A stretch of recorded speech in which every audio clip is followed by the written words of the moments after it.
கிருஷ்ணகிரி, தேனி, தென்காசி, கன்னியாகுமரி மாவட்டங்களில் அடுத்த 3 மணி நேரம் மழை பெய்யக்கூடும் என வானிலை ஆய்வு மையம் கணித்துள்ளது. செங்கல்பட்டு, திருப்பூர், தேனி உள்ளிட்ட 9 மாவட்டங்களில் பகல் 1 மணி வரை மிதமான மழைக்கு வாய்ப்பிருப்பதாகவும் வானிலை ஆய்வு மையம் தெரிவித்துள்ளது. இதுகுறித்த கூடுதல் விவரங்களோடு இணைகிறார் நமது செய்தியாளர் லிபிகா. லிபிகா, விவரங்கள்.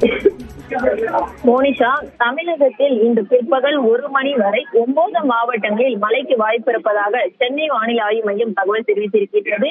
செங்கல்பட்டு, திருப்பூர், ஈரோடு, கிருஷ்ணகிரி, தேனி, தென்காசி, கன்னியாகுமரி மற்றும் திருநெல்வேலி மாவட்டத்தினுடைய மலைப்பகுதிகள் மற்றும் கோவை ஆகிய 9 மாவட்டங்கள்ல இன்று பிற்பகல் 1 மணி வரை இடி மின்னலுடன் கூடிய லேசானது முதல் மிதமான மழைக்கு வாய்ப்பிருப்பதாக தெரிவிக்கப்பட்டிருக்கின்றது.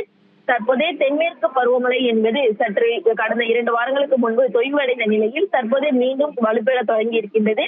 இதன் காரணமாக கேரளா பகுதிகளில் தற்போது மழை பெய்ய தொடங்கி இருக்கக்கூடிய நிலையில் மேற்கு தொடர்ச்சி மலை ஒட்டி இருக்கக்கூடிய மாவட்டங்களுக்கு கனமழை எச்சரிக்கை என்பது விடுக்கப்பட்டிருந்தது. தொடர்ச்சியாக அந்த பகுதியிலிருந்து வரக்கூடிய அந்த காற்றினுடைய ஈரப்பதத்தின் காரணமாக தமிழகத்தினுடைய சமவெளி பகுதிகளிலும் வடகடலோர மாவட்டங்களிலேயும் கனமழைக்கான எச்சரிக்கை என்பது விடுக்கப்பட்டிருந்தது. இந்த நிலையில் இந்த பிற்பகல் 1 மணி வரை தமிழகத்தை பொறுத்தவரை 9 மாவட்டங்கள்ல மழைக்கான வாய்ப்பு இருப்பதாக வானிலை ஆய்வு மையம் தெரிவித்திருக்கின்றது. மோனிஷா, விவரங்களை பதிவு செய்தமைக்கு நன்றி லிபிகா.